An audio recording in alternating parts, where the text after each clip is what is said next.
let's discuss about the title of the film, Hungama. It sounds as usual funny. How do you think it's apt for the film? Could you describe it? Well, it's absolutely apt for the film because, as I said earlier, it's one major confusion. There are so many characters in the film, and really speaking, one does not know what the other person is doing because how the stories are interlinked, we only find out in the climax, which is an action-filled comedy climax. And throughout the film, the audiences know which character is what and who's really linked with whom and what the connection to the other character and the other track is. But as actors, it is very difficult to figure out because only the director knows that. So, because there is so much of confusion, I think Hungama is the perfect title for this film. In the comedy kind of film, there is also a touch of element of emotional. There is like situational in terms of like taking support of Hera Peri or the other film of Priyans.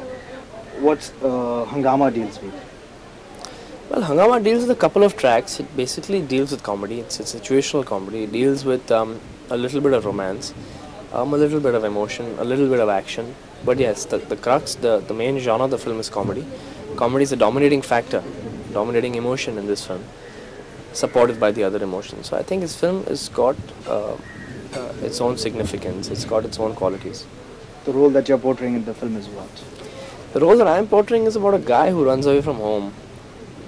Comes to a bigger city, Mumbai, and he's basically a struggling singer. He works in a small time restaurant, and eventually he has to live in the same house as this one girl who he hates, who he accidentally bumps into in Bombay and has a tiff with her, and he has to live as husband and wife because of his financial constraints, and the series of comedy events that follow after that, and how it progresses and develops into other tracks of the film, and how it is interlinked and connects with the final tracks of the film. So basically it's a lot of tracks going along one path but interlinked with each other.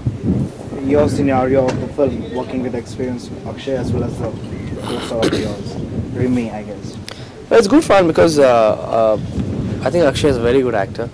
I think he's got a great subtle sense of humor also, which kind of complemented everything. And unfortunately, we've just got two scenes together. One is just the interval scene and one is the climax. So we didn't really have too much of acting to do with each other. But yeah, those two scenes were good fun. He's a great guy to work with.